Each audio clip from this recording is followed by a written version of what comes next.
Mi nombre es Francesca Brivio, tengo 39 años. Desde agosto de 2009 tengo una enfermedad de las denominadas raras, tan rara que a casi nadie en el mundo médico le interesa, que hay muy poca información, que no las enseñan en las universidades generalmente o muy por encima, porque somos tan pocas que de verdad no hay muchos recursos para investigarla. Soy comunicadora, soy actriz, soy activista, soy madre de 3 y creo en la importancia de salir de la zona de confort, que es donde dicen ocurre la magia. Creo en que no podemos esperar a que venga alguien a hacer los cambios que queremos. Nosotras somos alguien, nosotras podemos hacer y ser esos cambios. Como les contaba, esa es la enfermedad. Mastocitosis es una enfermedad en las células mastocitas que están en la médula ósea. Esto hace que se incremente, uno de los mediadores es la histamina. Entonces mi cuerpo se vuelve un poco loco y piensa que estoy haciendo, o que debería estar haciendo estoy haciendo una reacción alérgica cuando de verdad no lo estoy haciendo. Entonces se inflaman distintos órganos. Esto me ha causado múltiples síntomas. Dolores de barriga, náuseas, vómitos, migrañas fortísimas, debilidad muscular, fibromialgia, hay un montón de enfermedades asociadas. Visión borrosa, depresión, ansiedad, a veces déficit de atención. Generalmente soy una persona que me jacto de ser multitasking, pero a veces me viene este agobio por la enfermedad que los mastocitos están dando vueltas en el cerebro y no puedo pensar claramente, no me acuerdo mi número de teléfono, a veces no puedo escribir la palabra ayer, no sé si va con H o no, cosas absurdas y me pasa. Me han hecho un sinfín de análisis, me tatué la palabra aquí, para que ya sepan las enfermeras dónde tenían que sacar la sangre. Me hicieron muchísimos análisis, resonancias, biopsias de músculo, de piel. Yo veía Doctor House en esa época muchísimo porque tenía la esperanza que salga mi enfermedad ahí, ¿no? Esto empezó, como les digo, en el 2009, entonces veía todos los capítulos que podía ver si...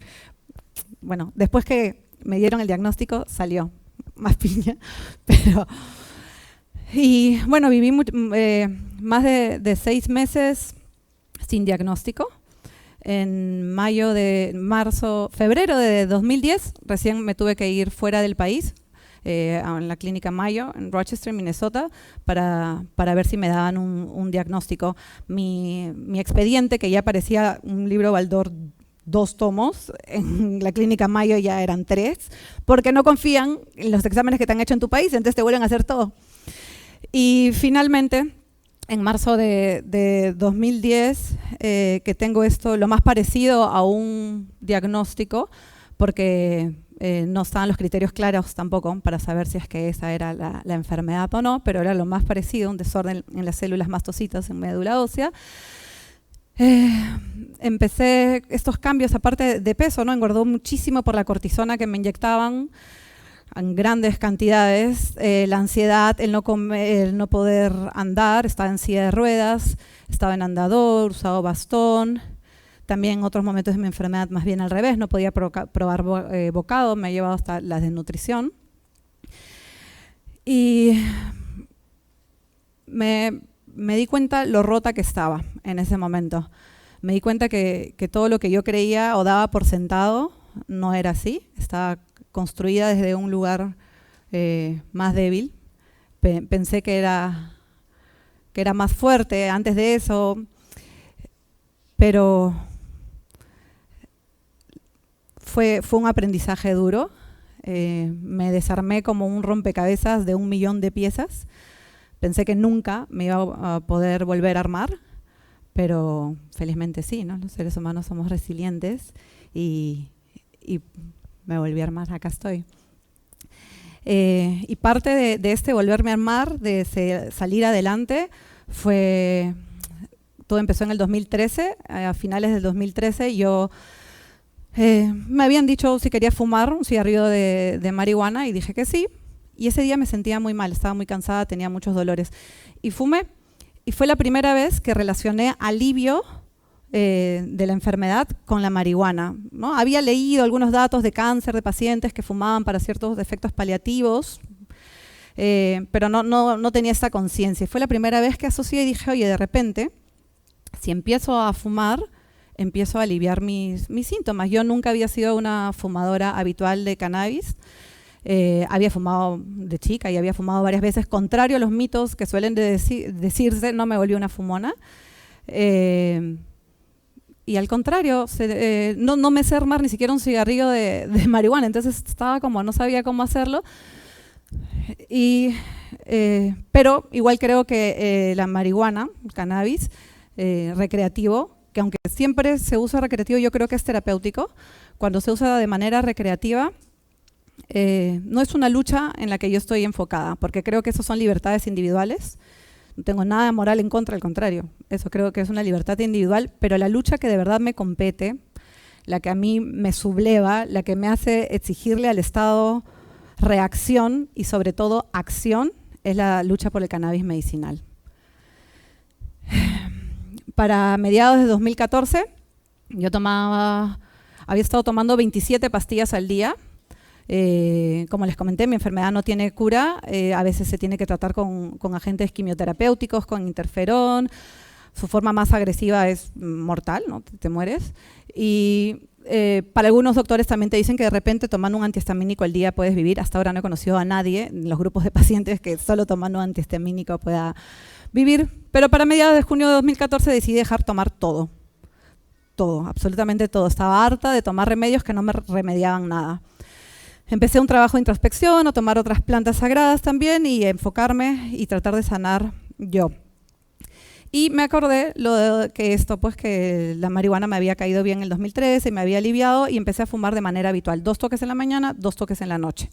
Podía hacer mis actividades, pero depende de la hierba que me llevaran a mi casa, digamos, eran los efectos, ¿no? A veces me daba un poquito más de sueño, dosificarla era difícil para algo que para mí era un tema medicinal, ¿no? Entonces decidí que, antes de decidir eso, en enero de 2016 dejé de tomar el cannabis también porque me cansaba el hábito de fumarlo y sentía eso, como les dije, que no lo podía dosificar. Entonces, por esas cosas de la vida decidí investigar y llegué a saber más sobre el cannabis medicinal en aceite. No sabía dónde conseguirlo, era muy difícil, estafan mucho, no hay una información informada. Sentía que el Estado me había desamparado, ¿no? Que me obligaba a delinquir. Pero como bien dice la doctora Paola Pinedo, es una doctora colombiana, la desobediencia civil a veces es importante. No porque una ley sea ley, quiere decir que sea justa. Creo que la ética está más allá que las leyes muchas veces. Entonces empecé este camino gracias a que 3 capísimas mujeres, actrices, me regalaron 2 botellitas de aceite de buena calidad, porque había probado por ahí algunas cosas y no me habían hecho el efecto esperado.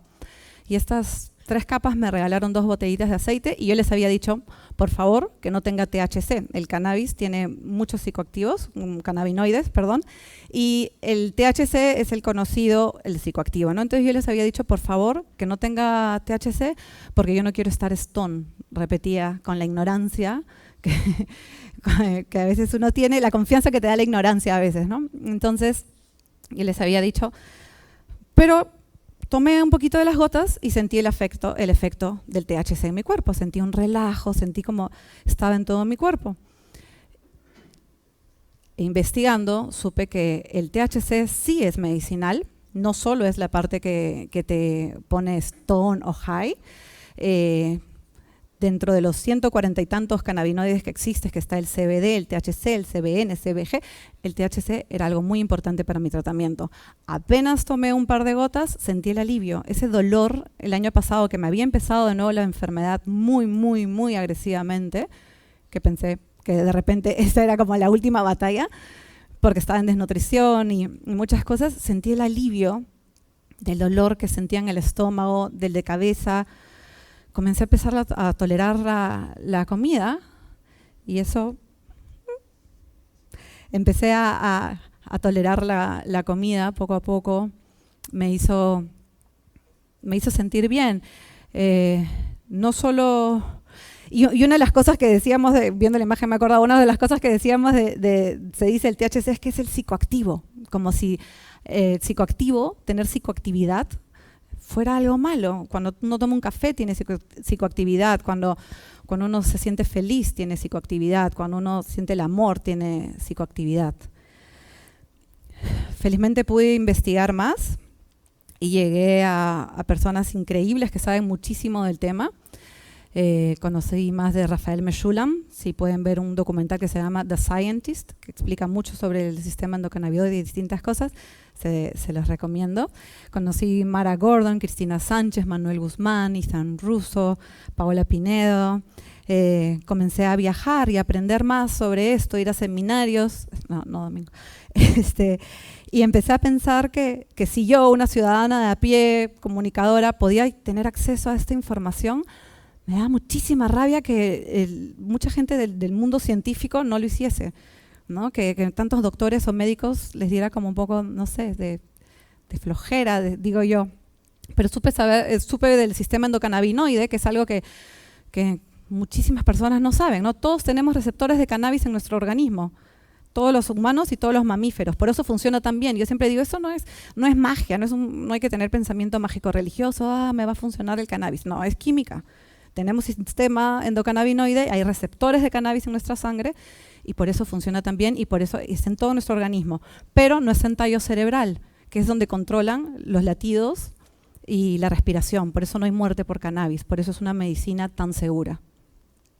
También conocí el efecto séquito, que es lo que les decía hace un momento, que toda la planta junta es como mejor funciona, sin aislar solo uno de sus componentes. La naturaleza es sabia, no tenemos que intervenirla y retirar solo uno, todo junto funciona, ese es el efecto séquito. Una buena medicina no solo te hace bien a ti, sino también a tu entorno, a tu familia. Creo que todas y todos tenemos el derecho a intentar, a tener una vida digna. Yo no solo uso el aceite de cannabis, que lo uso en la mañana y en la noche, sino también vaporizo, ese es mi vaporizador. Ahí se deshidrata la cannabis y lo tomas para los picos, para las emergencias, las urgencias. El cannabis funciona en vaporizador, funciona muy bien. No es un dato que yo me he inventado, se usa en países de alta vigilancia sanitaria, en Canadá, en Alemania. Es otra de las formas médicas, el vaporizar, que es distinto a la combustión, que es cuando fumas un cigarrillo de cannabis, el THC se vuelve más psicoactivo mientras más calor tenga. Entonces, cuando tú fumas un cigarrillo de cannabis, estás expandiendo, elevando el efecto psicoactivo. Digamos, cuando vaporizas, solo llegas a 200 grados más o menos, lo otro llega a 800, 900 grados. Es por eso que se siente tanta la potencia. Por el prohibicionismo, por el oscurantismo, hemos perdido vidas. ¿Cuántas personas aún estarían aquí? ¿Cuántas podrían haber tenido alivio? Esta historia del prohibicionismo, por favor búsquenlo en internet, en enciclopedias, solo vino por cosas racistas, clasistas, por poderes económicos. La OMS en el 2016 reconoció que no habían hecho estudios sobre cannabis, ¿no? La Organización Mundial de la Salud.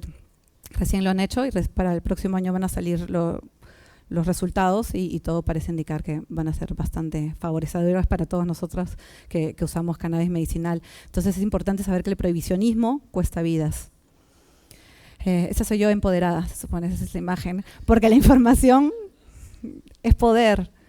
Cuando empecé a saber más, a leer más, me comencé a sentir mejor, comencé a entender por qué funcionaba en mi organismo y cómo podía yo tener mucho más fuerzas para poder ayudar a otras personas. Porque la salud no espera, no son resfríos ni diarreas de las que estamos hablando, es algo crónico o terminal. Entonces nos urge que esto se reglamente de la mejor manera y lo más rápido. Porque una buena medicina no solo te hace bien a ti, sino a tu familia. Yo gracias a cannabis medicinal, puedo estar aquí, puedo estar hablándoles a ustedes, puedo sentarme a compartir una mesa con la gente que quiero, puedo salir a pasear, puedo viajar, puedo puedo ser, puedo hacer, me siento bien. Yo tenía fatiga crónica. Sí, bueno, ahí nuestro amigo nos está contando que es un caso de la vida real. Es un taxista que me llevó y me contó que estaba tomando aceite de cannabis, él, su esposa y su hija, por distintas cosas, y que todo les estaba yendo muy, muy bien. Entonces lo invité a subir a nuestra sesión de fotos. Para, como decía, una buena medicina nos hace bien a todos.